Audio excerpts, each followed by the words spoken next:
سوتے وقت انسان بستر پر جا کر پڑھ لیتا ہے آیت الکرسی تو صبح تک اللہ تعالیٰ اس کی حفاظت فرماتے ہیں۔ ناپاکی میں رہ رہا ہے انسان، نماز نہیں پڑھ رہا، یا مستقل موسیقی میں، فلموں میں، بے حیائی کی مجالس میں شرکت کر رہا ہے، تو یہ جب چور دروازے شیطان کے سارے کھلے ہوئے ہیں داخل ہونے کے، اور ادھر سے آپ فاتحہ پڑھتے جائیں تو اس کا آپ کو فائدہ نہیں ہوگا۔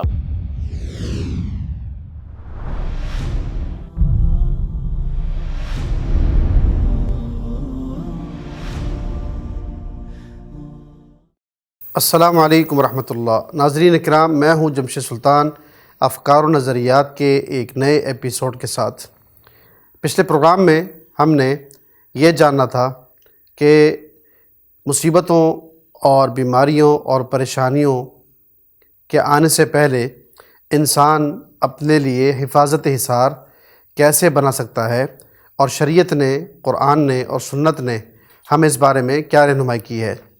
آج ہم اپنے شیخ محترم خالد حسین گورائے صاحب سے یہ جاننا چاہیں گے کہ جب مصیبتیں آ جاتی ہیں، کوئی انسان بیمار ہو جاتا ہے، کسی پر جادو کے اثرات ہو جاتے ہیں، یا کوئی انسان کسی پریشانی میں مبتلا ہو جاتا ہے، تو اللہ رب العالمین سے اس مصیبت کو ٹالنے کے لیے کس طریقے سے دعائیں کرنی چاہیے، کیا ذکر و اذکار پڑھنے چاہیے، کس طریقے سے دم اور اپنے اوپر رقیہ شرعیہ کرنا چاہیے۔ تو آئیے شیخ صاحب سے پوچھتے ہیں کہ اس بارے میں ہماری رہنمائی کریں۔ الحمدللہ والصلاۃ والسلام علی رسول اللہ وعلی آلہ وصحبہ ومن والہ، بعد۔ دیکھیں، جیسا کہ اللہ تبارک و تعالیٰ نے، اللہ کے نبی صلی اللہ علیہ وسلم نے ہمیں یہ بتایا ہے کہ مصیبت آنے سے پہلے اس سے بچنے کی کیا تدبیر کرنی چاہیے، اسی طرح مصیبت نازل ہونے کے بعد، کسی انسان کے بیماری میں مبتلا ہو جانے کے بعد بھی شریعت نے ایسی دعائیں اور ایسی رہنمائی دی ہے جس کو انسان استعمال کرتے ہوئے اس تکلیف سے نجات پا سکتا ہے۔ تو ان دعاؤں میں سب سے جو عظیم ترین صورت ہے، دعا ہے، وہ سورۃ فاتحہ ہے۔ سورہ فاتحہ جو ہے، اس کو نبی پاک صلی اللہ علیہ وسلم نے فرمایا ہے کہ انہا رقیہ، کہ یہ بے شک یہ دم ہے۔ تو اس کے کرشمات بھی صحابہ کرام نے ملاحظہ کیے ہیں۔ ایک بڑی طویل روایت ہے، صحابی ایک فرماتے ہیں کہ ہم سفر میں تھے، راستے میں جو ہے ہم نے ایک گاؤں کے پاس پڑاؤ ڈالا، تو ان سے ہم نے کہا کہ ہماری کوئی ضیافت کریں، تو انہوں نے انکار کر دیا۔ کہتے ہیں کہ ہم قریب جا کے جو ہے وہ ہم نے پڑاؤ ڈال کے آرام کیا، تو اسی اثناء میں وہ دوڑتے ہوئے دوبارہ ہمارے پاس آئے اور کہنے لگے کہ ہمارے قبیلے کا جو سردار ہے اس کو کسی زہریلی چیز نے ڈس لیا ہے، تو تمہارے میں سے کوئی دم کرنے والا اگر ہو تو آ کے دم کر دے۔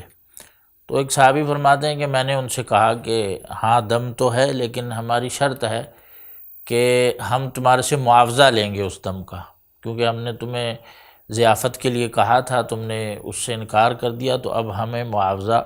دو گے تو ہم دم کریں گے۔ تو انہوں نے اتفاق کر لیا۔ تو وہ صحابی فرماتے میں نے جا کے اس شخص پر سورہ فاتحہ پڑھی، اور سورہ فاتحہ پڑھنے کے بعد فرماتے ہیں کہ کأنما نوشیت من عقال، ایسا یعنی کہ اس کو اتنی جلدی شفا مل گئی کہ جیسا کہ اس کو کسی چیز سے باندھا گیا تھا اور ہم نے جا کے اس کو یہ پڑھ کر کھول دیا ہو۔ اور پھر مزید وضاحت کرتے ہوئے فرمایا کہ وہ ایسے چلنے لگا جیسا کہ اس کو کوئی عیب تھا ہی نہیں۔ سبحان اللہ۔ یعنی کہ اتنی جلدی پرتاثیر دعا، پرتاثیر صورت، تو یہ سورہ فاتحہ کا بہت زیادہ اہتمام کرنا چاہیے۔ ابن قیم رحمۃ اللہ علیہ فرماتے ہیں کہ قرآن میں اس صورت میں شفاء القلوب والابدان، دلوں کی بیماریوں کی بھی شفا ہے، اور جو جسمانی بیماریاں ہیں اس سے بھی شفا ہے، بلکہ انہوں نے اس کو الشفاء التام قرار دیا، یہ مکمل شفا ہے۔ پھر اپنے تجارب بھی وہ ذکر کرتے ہیں کہ مکہ کے سفر کے دوران کہتے ہیں کہ میرے جوڑوں میں درد رہتا، جسم میں درد رہتا، تو میں وہاں جہاں تکلیف ہوتی ہاتھ رکھ کے سورہ فاتحہ پڑھتا رہتا، تو ایسے میری تکلیف دور ہو جاتی جیسا کہ تھی نہیں۔ بے شک۔ تو اس کا خاص طور پر سورہ فاتحہ کا اہتمام کرنا چاہیے۔ ابن قیم رحمۃ اللہ علیہ تو یہ بھی فرماتے ہیں کہ یہ سورہ فاتحہ اس قوم پر پڑھی گئی جو اس کو مانتے بھی نہیں تھے، یعنی وہ کافر لوگ تھے جن پر وہ صحابی نے دم کیا، مسلمان بھی نہیں تھے، لیکن اس کے باوجود محل غیر قابل تھا، یعنی کہ وہ اس پر ایمان بھی نہیں رکھتے تھے، پھر بھی اس صورت نے ان پر اتنا اثر کیا، تو جو اس پر ایمان رکھتے ہیں ان پر کتنا اثر کرے گی۔ اور اہل علم نے بھی بڑے تجارب ذکر کیے ہیں۔ آج ہی ایک ساتھی نے ایک میسیج بھی عبدالسلام بھٹوی صاحب کا ذکر کیا، انہوں نے تفسیر میں ذکر کیا کہ ان کی جو ہمشیرہ تھی وہ ان کی ٹانگ ایک فالج زدہ ہو گئی، سورہ فاتحہ پڑھنے سے اللہ تعالیٰ نے ان کی اس ٹانگ کو جو ہے وہ ٹھیک کر دیا اللہ کے حکم سے۔ تو اس کے بڑے جو ہے تاثیر ہے سورہ فاتحہ کی۔ کثرت کے ساتھ پڑھنے کے ساتھ، جو ایک دفعہ پڑھنے سے شفا نہیں ملے تو انسان کو مایوس نہیں ہونا چاہیے، کثرت کے ساتھ پڑھتا رہے۔ پھر سورہ فاتحہ کے علاوہ جو ہے وہ آیت الکرسی ہے۔ آیت الکرسی کی بڑی فضیلت ہے، جیسا کہ نبی پاک صلی اللہ علیہ وسلم نے فرمایا کہ اگر رات سوتے وقت انسان بستر پر جا کر پڑھ لیتا ہے آیت الکرسی تو صبح تک اللہ تعالیٰ اس کی حفاظت فرماتے ہیں۔ اور یہ ایک لحاظ سے ایک تلوار ہے شیاطین کے اوپر، جنات کے اوپر، جو لوگ شکوہ کرتے رہتے ہیں کہ یار ہمیں جنات نے پریشان کیا ہوا ہے، جادو نے پریشان کیا ہوا ہے۔ حتیٰ کہ وہ معالجین جنہوں نے جنات کا علاج کیا ہے وہ اپنے مشاہدات بیان کرتے ہیں کہ کہتے ہیں کہ ہم نے دوران علاج جنات سے پوچھا کہ یہ آیت الکرسی تم پر کیا اثر کرتی ہے، تو کہتے ہیں کہ جو شخص آیت الکرسی پڑھ لیتا ہے ہم اس کے قریب نہیں جا سکتے، گویا کہ کوئی آگ کی بڑی خندق اس کے گرد، ہم جب آنے لگتے ہیں اس کے قریب تو ہمیں ایسے محسوس ہوتا ہے کہ آگ کی کوئی بہت بڑی خندق ہے ہمارے اور اس کے درمیان حائل ہے، تو ہم اس تک نہیں پہنچ سکتے۔ تو یہ بڑی عظیم صورت ہے آیت الکرسی، اللہ نے اس کو بڑی عظیم صورت قرار دیا ہے۔ آیت الکرسی کا اہتمام کرنا چاہیے رات کو سوتے وقت۔ جس گھر میں آیت الکرسی پڑھی جاتی ہے وہاں جنات اور شیاطین نہیں آتے۔ تو جن کو بھی جنات کا مسئلہ ہے، جادو کا مسئلہ ہے، اس بیماری میں مبتلا ہیں، کثرت سے جو ہے آیت الکرسی پڑھیں، اللہ تبارک و تعالیٰ انشاءاللہ شفا دے دیں گے۔ اس کے علاوہ جو ہے وہ اگر کوئی تکلیف میں ہے، کرب میں ہے مسلسل، تو نبی پاک صلی اللہ علیہ وسلم کے بارے میں آتا ہے کہ جب بھی آپ صلی اللہ علیہ وسلم کو کوئی سخت تکلیف ہوتی، آپ کرب میں ہوتے، تو آپ صلی اللہ علیہ وسلم یہ دعا بڑی کثرت سے پڑھا کرتے تھے کہ لا الہ الا اللہ العظیم الحلیم، لا الہ الا اللہ رب العرش العظیم، لا الہ الا اللہ رب السماوات ورب الارض ورب العرش الکریم۔ تو کوئی بھی اگر بے چین ہے، رات کو نیند نہیں آ رہی درد کی وجہ سے، پریشانی کی وجہ سے، تو یہ کثرت سے اللہ تعالیٰ کے یہ ذکر کرتا رہے، انشاءاللہ اس کی وہ تکلیف، وہ درد جو ہے وہ ختم ہو جائے گا۔ اس کے علاوہ نبی پاک صلی اللہ علیہ وسلم نے مختلف اور دعائیں بھی سکھائی ہیں۔ ایک دفعہ جو ہے آپ صلی اللہ علیہ وسلم کو کوئی تکلیف تھی تو جبریل علیہ السلام نازل ہوئے اور آ کے آپ صلی اللہ علیہ وسلم سے کہنے لگے کہ شاید آپ کسی پریشانی میں ہیں، آپ کسی تکلیف میں ہیں، تو آپ نے فرمایا ہاں۔ تو جبریل علیہ السلام نے پھر یہ دعا بتائی کہ فرمانے لگے کہ یہ دعا آپ پڑھیں، بسم اللہ ارقیک من کل شیء یؤذیک من شر کل نفس او عین حاسد اللہ یشفیک بسم اللہ ارقیک۔ یہ دعا ہے، اس کا اہتمام کرنا چاہیے۔ پھر سیدہ عائشہ رضی اللہ عنہا ایک حدیث میں فرماتی ہیں کہ جب کسی شخص کو کوئی زخم ہوتا یا کوئی مقصد پھوڑے پھنسی کا کوئی مسئلہ ہوتا، جلدی بیماری ہوتی، تو رسول اللہ صلی اللہ علیہ وسلم کیا کرتے کہ اپنی انگلی مبارک پر لعاب لگاتے اپنا، اور پھر اس کو زمین پر مٹی پر لگاتے، اور وہ مٹی لے کر پھر اس انگلی سے جو متاثرہ جگہ ہوتی اس پر آپ صلی اللہ علیہ وسلم جو ہے پھیرتے اس انگلی کو اور رکھتے، اور آپ صلی اللہ علیہ وسلم یہ دعا پڑھتے، بسم اللہ تربت ارضنا بریقت بعضنا یشفی سقیمنا باذن ربنا۔ یہ دعا ہے، اس دعا کا اہتمام کرنا چاہیے۔ شیخ صاحب یہ دعا کتنی دفعہ پڑھنی چاہیے؟ یہ آپ ایک دفعہ بھی پڑھ سکتے ہیں، ایک سے زیادہ دفعہ بھی، 3 دفعہ بھی پڑھ سکتے ہیں۔ طاق عدد جو ہے وہ اس کا اہتمام کرنا چاہیے 5 دفعہ پڑھ لیں، 7 دفعہ پڑھ لیں، تکرار کر سکتے ہیں اس ہاں، میں۔ تو اس دعا کا اہتمام کرنا چاہیے، اس طریقہ علاج کو بھی استعمال کرنا چاہیے۔ پھر ایک دعا نبی پاک صلی اللہ علیہ وسلم نے یہ بھی بتائی کہ اعوذ بکلمات اللہ التامات من شر ما خلق، کہ اس دعا کا مطلب ہے کہ میں اللہ تعالیٰ کے مکمل کلمات کی ہر اس مخلوق سے پناہ چاہتا ہوں جو اللہ تعالیٰ نے شر پیدا کیا ہے، اس سے اللہ کی پناہ چاہتا ہوں۔ پھر ایک وہ دعا بھی ہے اسأل اللہ العظیم رب العرش العظیم ان یشفیک۔ ہاں، یہ دعا ہے۔ پھر ایک حدیث میں یہ بھی آیا ہے کہ آپ صلی اللہ علیہ وسلم نے احادیث میں یہ بھی ذکر فرمایا کہ جو اگر کوئی کسی کو تکلیف ہو وہ متاثرہ جگہ پر جو ہے ہاتھ رکھے، 3 دفعہ بسم اللہ بسم اللہ بسم اللہ پڑھے، پھر یہ دعا پڑھے 7 دفعہ، اعوذ بعزت اللہ وقدرتہ من شر ما اجد و حاضر، اعوذ بعزت اللہ وقدرتہ من شر ما اجد و حاضر۔ یہ دعا جو ہے 7 دفعہ، 3 دفعہ بسم اللہ، ہاتھ متاثرہ جگہ پر ہاتھ رکھ کے 3 دفعہ بسم اللہ بسم اللہ بسم اللہ پڑھ کے، اس کے بعد اعوذ بعزت اللہ وقدرتہ من شر ما اجد و حاضر، یہ 7 دفعہ پڑھے۔ اس کا بھی نبی کریم صلی اللہ علیہ وسلم نے اہتمام کیا ہے۔ پھر جو معوذتین ہیں، آخری جو 2 صورتیں ہیں، قل اعوذ برب الفلق اور قل اعوذ برب الناس، یہ نظر بد کے لیے، حسد کے توڑ کے لیے اور جادو کے توڑ کے لیے، جب نبی پاک صلی اللہ علیہ وسلم کو متاثر کیا گیا ایک یہودی کی طرف سے جادو کی وہ کر کے، تو آپ صلی اللہ علیہ وسلم یہ معوذتین آپ کو عطا کی گئیں، آپ پڑھتے تھے تو 11 گرہیں لگی ہوئی تھی اس کو، تو آپ صلی اللہ علیہ وسلم ایک آیت پڑھتے جاتے تو وہ گرہ کھلتی جاتی ہر آیت پر۔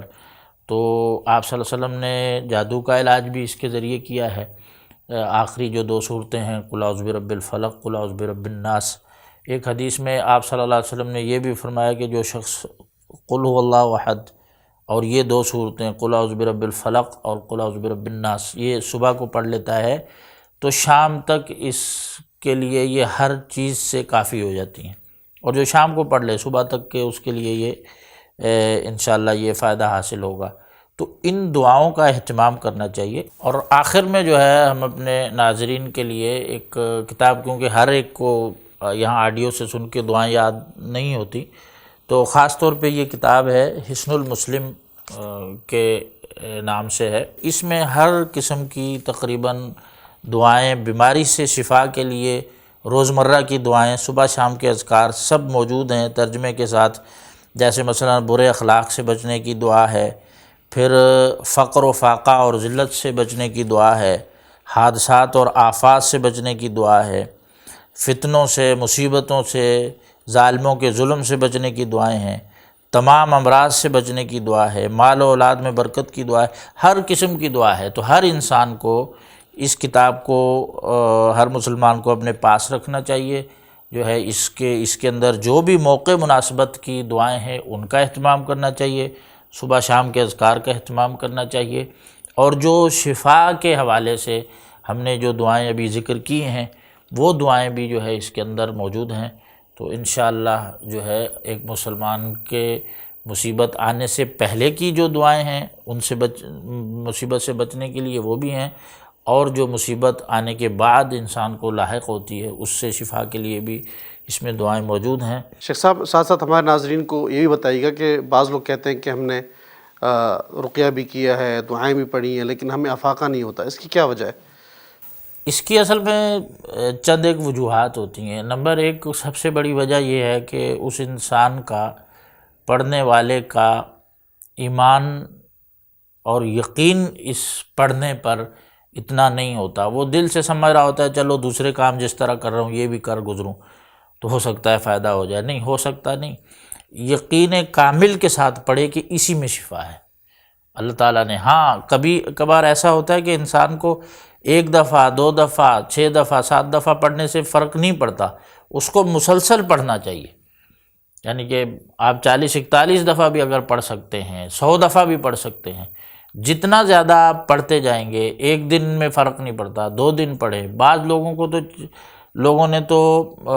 یعنی کہ سورہ فاتحہ کو پڑھ کے کینسر کا علاج کیا ہے، یعنی کہ ان کا کینسر سے شفا یاب ہو گئے ہیں۔ تو کثرت سے اس کو پڑھنا چاہیے، ایک ایمان کامل ہونا چاہیے، یقین ہوگا تو یہ چیز اثر کرے گی۔ دوسرا، کبھی کبھار ایسے ہوتا ہے کہ انسان نے دعائیں تو پڑھ رہا ہے، لیکن دعاؤں کے ساتھ جو شیطان کے داخلے کے دروازے ہیں وہ کھلے رکھے ہوتے ہیں انسان نے۔ تو اب جب شیطان موجود ہے، مسلسل وار کر رہا ہے، آپ اس کو موقع بھی دے رہے ہیں، مثال کے طور پہ ناپاکی میں رہ رہا ہے انسان، نماز نہیں پڑھ رہا، نمازیں ضائع کرے جا رہا ہے، یا مستقل موسیقی میں، فلموں میں، بے حیائی کی مجالس میں شرکت کر رہا ہے، تو یہ جب چور دروازے شیطان کے سارے کھلے ہوئے ہیں داخل ہونے کے، اور ادھر سے آپ فاتحہ پڑھتے جائیں تو اس کا آپ کو فائدہ نہیں ہوگا۔ آپ سب سے پہلے وہ جو دروازے ہیں کھولے ہوئے ہیں شیطان کے، شیاطین کے، ان کو بند کریں۔ اور کبھی کبھار ایسا بھی ہوتا ہے کہ دیکھیں، ہمیں نبی پاک صلی اللہ علیہ وسلم کی بات پر یقین ہونا چاہیے، ایمان ہونا چاہیے پکا۔ کبھی کبھار ایسے ہوتا ہے کہ اللہ نے وہ بیماری مقدر بنائی ہوتی ہے، اس انسان کا مقدر ہوتی ہے، وہ رہنی ہوتی ہے اس کے ساتھ، تو اس میں کیا ہوتا ہے کہ پھر اللہ تعالیٰ اس کی پڑھنے کی برکت سے اس تکلیف کو برداشت کرنے کے قابل، حوصلہ اور قابل انسان کو بنا دیتے ہیں، گناہوں کی مغفرت ہے، اور گناہوں کا کفارہ، یعنی کہ وہ بیماری اس کے لیے بن رہی ہوتی ہے۔ تو کسی بھی صورت میں انسان کا پڑھا ہوا جو ہے یہ ضائع نہیں ہوگا، یہ یا تو اس کو شفا مل جائے گی فی الفور اگر اللہ نے لکھی ہوگی، اگر وقت لگنا ہوگا تو وقت لگے گا، شفا مل جائے گی۔ اگر وقت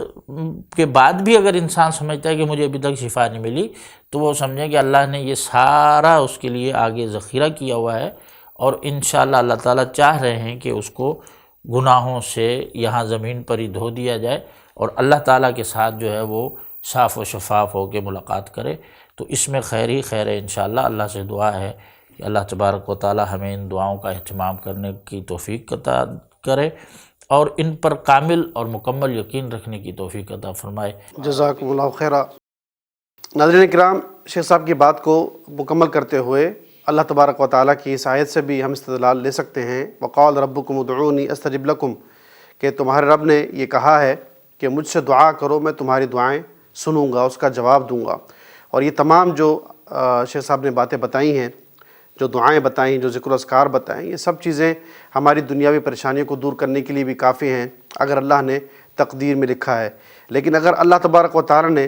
اس بیماری کو، اس پریشانی کو ہمارے ساتھ رکھا ہے، تو ہو سکتا ہے کہ اللہ تبارک و تعالیٰ ہمیں آزمانا چاہتا ہو، ہمیں پاک کرنا چاہتا ہو گناہوں سے، اور اللہ رب العالمین اسی کے ذریعے چاہتا ہو کہ یہ بندے مجھ سے مانگتے رہیں، میرا ذکر کرتے رہیں، اور یہ ہمارے لیے جنت کا ایک آسان سا سودا بن جائے۔ انشاءاللہ اگلے ایپیسوڈ میں ہم نئے موضوع کے ساتھ دوبارہ حاضر ہوں گے، تب تک کے لیے اللہ حافظ و ناصر ہو۔